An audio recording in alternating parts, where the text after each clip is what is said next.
सुप्रभात विद्यार्थियों। आज हम मधुरम पुस्तक से 5वें अध्याय सीखो कविता, जो कि श्रीधर पाठक द्वारा रचित है, पढ़ेंगे। श्रीधर पाठक आधुनिक काल के बहुत ही चर्चित कवियों में से एक हैं, जिन्होंने प्रकृति पर बहुत ही सुंदर सुंदर कविताएं लिखी हैं। आज हम उन्हीं सुंदर कविताओं में से एक सीखो कविता, जो कि पूरी तरह से प्रकृति और प्राकृतिक चीज़ों जो हमारे लिए प्रेरणादायी हैं, सीख देने वाली हैं, उनके बारे में हम जानेंगे। आप सब जानते हैं कि प्रकृति असीम शक्तियों से परिपूर्ण है। प्रकृति जीवनदायी है। प्रकृति के कण कण से हमें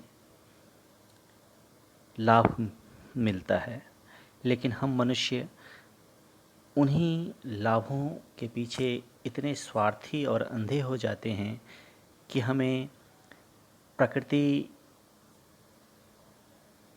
की जो अच्छाइयाँ हैं वो सिर्फ हमारे आवश्यकताओं की पूर्ति करने का एक साधन मात्र रह जाता है। हम प्रकृति को उस रूप में नहीं पूज पाते, उनकी देखभाल नहीं कर पाते।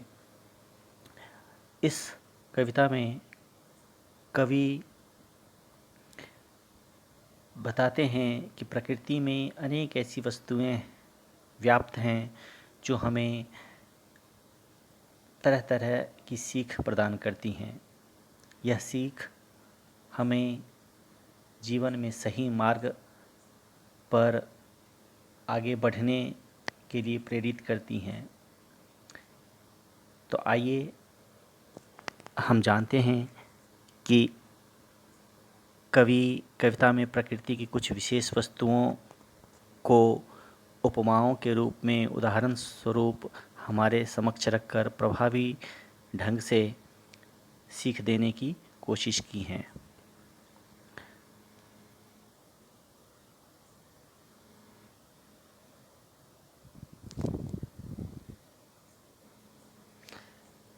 तो प्रारंभ करते हैं। फूलों से नित हंसना सीखो, भौरों से नित गाना, तरों की झुकी डालियों से नित सीखो शीश झुकाना। तो आप देखेंगे कि यहाँ कह रहे हैं कवि कि फूलों से नित हंसना सीखो।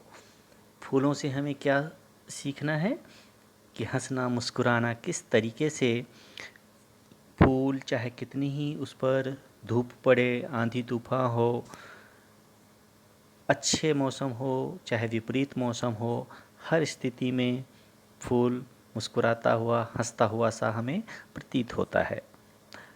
जब तक वो डाल से गिर न जाए तब तक वो मुस्कुराता हो, हंसता हुआ ही हमें नज़र आता है। आगे कवि कह रहे हैं, भौरों से नित गाना सीखो। भौरों यानी भंवरे। भंवरे क्या करते हैं? फूलों से रस लेते हैं, उससे अपना भोजन ग्रहण करते हैं। और वो आप लोगों ने सुना होगा कि फूलों के ऊपर जो भंवरे जा रहे होते हैं एक फूल से दूसरे फूल पर, तो फूल पर बैठने से पूर्व आपको उसकी एक अलग ध्वनि सुनाई देती होगी, गन करके। तो वो क्या है? उससे कवि कल्पना कर रहे हैं कि वो कुछ गा रहा है और गाते हुए रसपान कर रहा है। तो आप सबको भी चाहिए कि कोई भी काम करें पूरे मन से करें, अच्छे मन से करें, क्योंकि जब आपका मन खुश होता है तो स्वतः ही आपके मन से वो गुनगुनाने की आवाज़ आने लगती है। तो इसका मतलब कि आप प्रसन्न हैं। कवि आगे कहते हैं, तरु की झुकी डालियों से नित सीखो शीश झुकाना।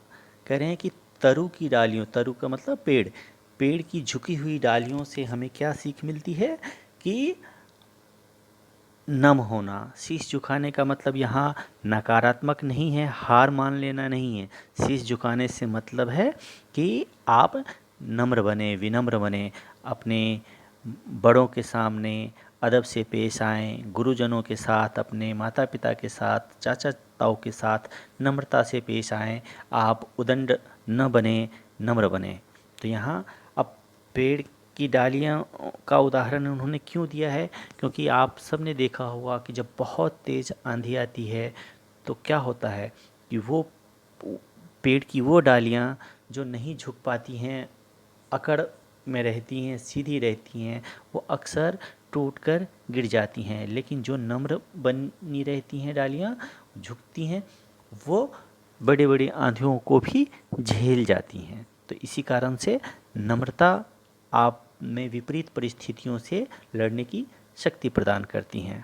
तो इस पैराग्राफ में हमने फूलों से हंसना सीखा, भंवरों से गाना सीखा, विपरीत परिस्थितियों में भी मुस्कुराते, हंसते, गाते, और झुकी डालियों से हमें नम्रता सीखने को मिली। अब हम आगे बढ़ते हैं। आगे कहते हैं कवि कि सूरज की किरणों से सीखो जगना और जगाना, लता और पेड़ों से सीखो सबको गले लगाना। सूरज इस प्रकृति को चलायमान रखने के लिए, जिंदा रखने के लिए अनिवार्य है। आप सब जानते हैं कि सूरज की किरणें ना हो तो प्रकाश संश्लेषण की क्रिया नहीं होगी और अंततः प्रकृति में जितने भी पेड़ पौधे हैं वो सब अपना भोजन नहीं पका पाएंगे और अंततः इस पृथ्वी का अंत हो जाएगा। अब सूरज हमें क्या सीख देता है, तो सूरज की किरणों से सीखो। सूरज से जो प्राप्त हमें रोशनी होती है, जो किरणें सूरज से निकलकर धरती पर आती हैं, उससे हमें क्या सीखना है, जगना और जगाना। तो सूरज की किरणें स्वयं जगकर हम सबको जगाने की प्रेरणा देती हैं। हम सुबह जैसे आप सबकी माँ उठकर सबको जगाने का कार्य करती हैं, सभी बच्चों को जगाती हैं, तैयार करती हैं, और तब जाकर बच्चे समय से स्कूल पहुंच पाते हैं। तो समय से जगना बहुत ज़रूरी है और वो सुबह सुबह किरण यह कार्य करती है। तो आप सब भी समय से जगें और सारे काम अब समय से करें। तो यह सीख हमें किरणों से मिल रही है। आगे, लता और पेड़ों से सीखो सबको गले लगाना। लता, आप सब जानते हैं कि लताएं क्या हैं कि वो पेड़ों को भी, या ये कह लें कि जो भी उसे मिल जाए, चाहे वो पेड़ मिले, दीवार मिले, को कुछ भी, खंभे मिले, जो भी मिल जाए उस सबको, सबसे लिपट जाती है और उसको बिल्कुल अपनी आगोश में ले लेती है। ठीक इसी तरीके से पेड़ है, पेड़ भी हंसते मुस्कुराते खड़े रहकर हमें छाँव देकर ऐसा प्रतीत होता है कि जैसे वो हमें गले लगा रहे हों, अपना रहे हों। तो आप सब भी पेड़ की भांति, लता की भांति लोगों को अपनाएं। उन्हें यहाँ गले लगाने से मतलब गले से लिपटना भर नहीं है। यहाँ तात्पर्य यह है कि आप भी दूसरों के काम आएं, अधिकाधिक मित्र बनाएं। कहा भी गया है कि इस दुनिया में सबसे ज़्यादा अमीर वह है जिसके पास अधिक से अधिक संख्या में मित्र हैं। मित्र वो नहीं जो मतलबी हों, आपके फ़ायदे के लिए आपका इस्तेमाल करें, आपसे दोस्ती रखें और जैसे ही काम बन जाए वो आपको छोड़कर चले जाएं। ऐसे मित्र नहीं। मित्र वो जो निस्वार्थ भाव से आपके साथ रहें, आपके सुख दुख में आपका साथ दें, गलत राह पर आपके चलने पर वो आपको टोकें, समझाएं, सही राह दिखाएं। तो आइए अब आगे बढ़ते हैं।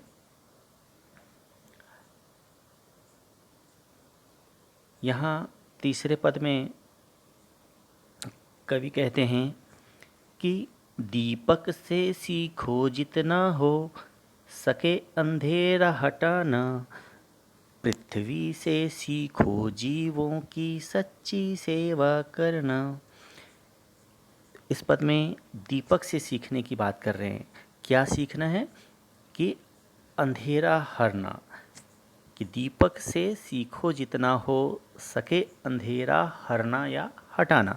तो अंधेरा कई तरह, एक तो जहाँ रोशनी नहीं है वहाँ आप दीपक की भांति जलें और दिए का अस्तित्व बेशक बहुत छोटा है, एक ज़रा सी हवा में वह दीपक बुझ सकता है, लेकिन इसका मतलब ये नहीं है कि वो उसमें अंधेरे को भगाने की शक्ति ही नहीं है।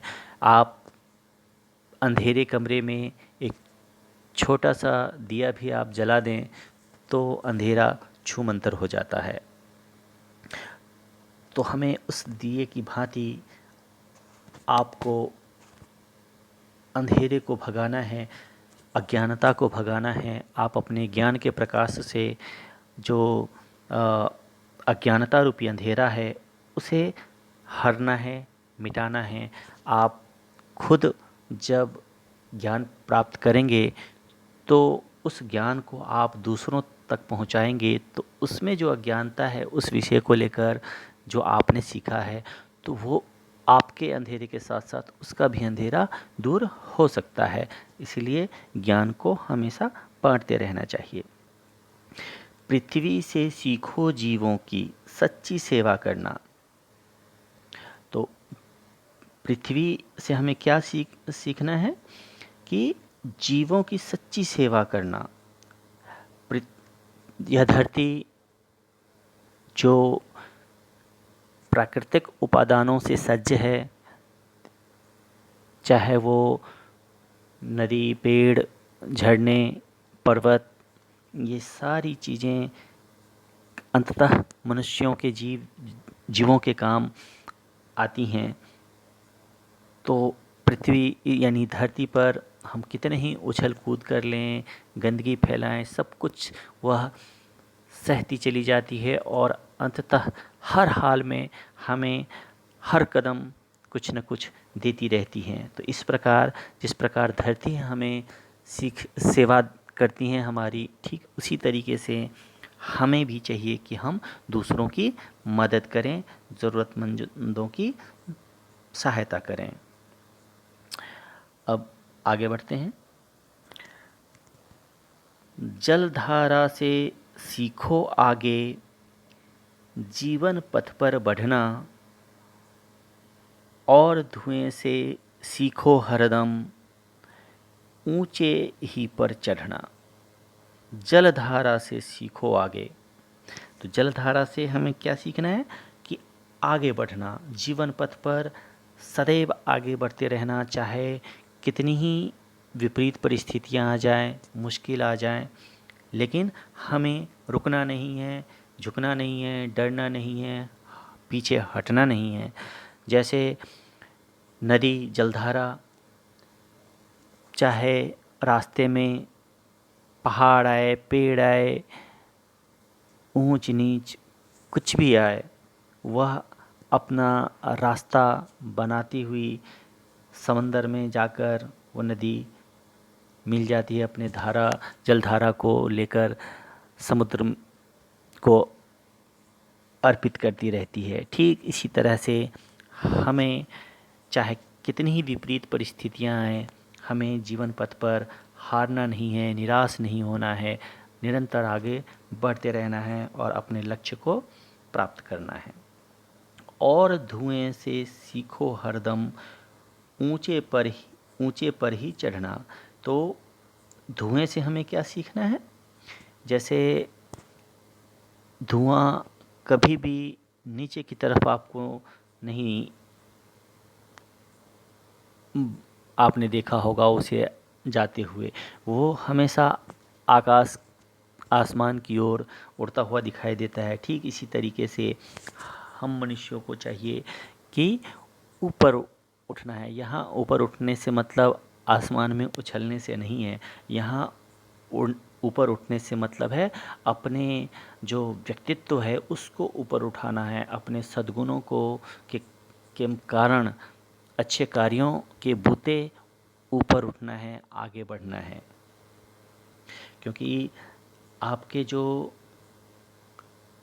अच्छे कार्य हैं वही आपको सम्मान दिलाते हैं। तो वो तब होगा जब आप हमेशा अच्छी सोच के साथ आगे बढ़ेंगे, ऊपर चढ़ने की, यानी कि निरंतर अपने व्यक्तित्व को निखारते हुए आगे बढ़ने की सोचेंगे, तभी यह संभव हो सकता है। अब हम इस पाठ के अंतिम पैराग्राफ की ओर हैं। तो अंतिम पैराग्राफ में कवि कहते हैं कि सत्पुरुषों से के जीवन से सीखो चरित्र निज गढ़ना। सत्पुरुषों के जीवन से सीखो चरित्र निज गढ़ना। अपने गुरु से सीखो बच्चों उत्तम विद्या पढ़ना। तो यहाँ दो व्यक्तियों की बात कर रहे हैं कवि। एक कह रहे हैं सत्पुरुषों से। सत्पुरुष यानी वे पुरुष जो अच्छे हैं, अच्छे गुणों से युक्त हैं। तो ऐसे व्यक्तियों के जीवन से हमें क्या सीखना है? निज चरित्र गढ़ना। यानी जितने भी अच्छे मनीषी हुए हैं, अच्छे लोग हुए हैं, महापुरुष हुए हैं, उनसे आपको अपने व्यक्तित्व को, उनको अपना रोल मॉडल, आदर्श पुरुष मानते हुए उनके जो कार्य हैं, उनका जो तरीका है, उनको अपने जीवन में लाना है। तभी आपका व्यक्तित्व उनके जैसा और सुंदर होता चला जाएगा। और आखिर में कह रहे हैं अपने गुरु से सीखो बच्चों उत्तम विद्या पढ़ना। आप सब जानते हैं कि गुरु के बिना शिष्य अधूरा है, ज्ञान मुकम्मल नहीं हो सकता। आज के ज़माने में विद्यार्थी गुरुओं से ज्ञान प्राप्त तो करते हैं पर उनका सम्मान नहीं करते। उनको उनके बारे में बस इतना सोचते हैं कि वो हमें मुफ्त में नहीं पढ़ाते, जो कुछ भी वो पढ़ा रहे हैं उसके बदले में हम उन्हें पैसे देते हैं। तो ये जो हीन मानसिकता है, इससे आप लोगों को ऊपर उठना है। गुरु और शिष्य के बीच में पैसे का या लेन देन का व्यापार नहीं हो सकता। गुरु हमेशा ज्ञान देने की कोशिश करते हैं, अपने शिष्यों को देने की कोशिश करते हैं, लेने की स्थिति में नहीं होते।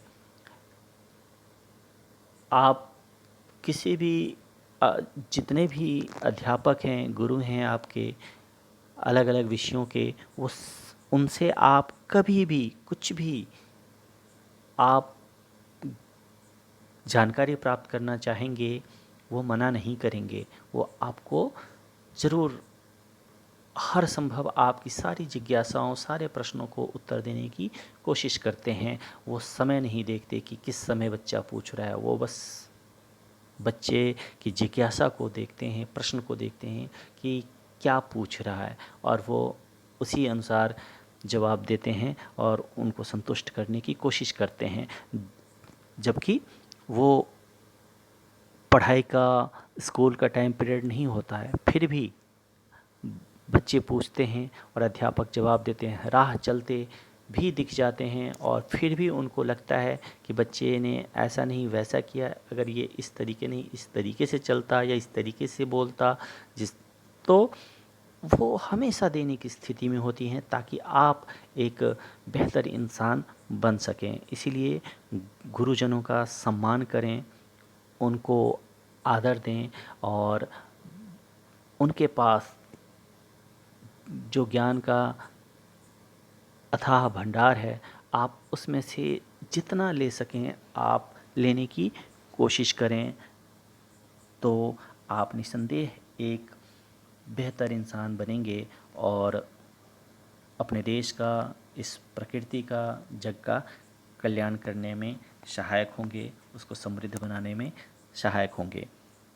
उम्मीद करता हूँ बच्चों कि श्रीधर पाठक द्वारा रचित यह सीखो कविता आपको बहुत सारी सीखें दी होंगी और आप उसको अपने व्यवहारिक जीवन में आत्मसात कर एक बेहतर इंसान बने, प्रकृति से लगाव रखें, प्रकृति के निकट जाएं, सुबह उठकर आप बगीचे में जाएं, घूमें, फूलों पेड़ पौधों को निहारें, देखें, उससे स्नेह करें, यहाँ तक जहाँ तक संभव हो आप फूल पौधे लगाएं भी। तो उम्मीद करता हूँ आप सब कुछ इसी तरह से करके प्रकृति को और ज़्यादा समृद्ध बनाएंगे। जय हिंद।